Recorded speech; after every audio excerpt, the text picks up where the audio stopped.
So we're talking about guidance to choosing technology to enable these talent experiences that we all want within our organization.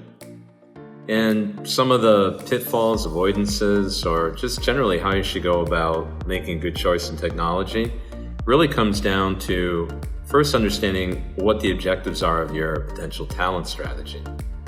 There's nothing more important than to develop your talent strategy, and out of that will come the requirements for technology. You can't just jump into a technological decision without addressing the gaps in the talent process. This never works. Technology is not a universal fix for the poorly thought out or incomplete talent strategy. The most important step an organization can take is first address what it is that they're trying to accomplish with their people.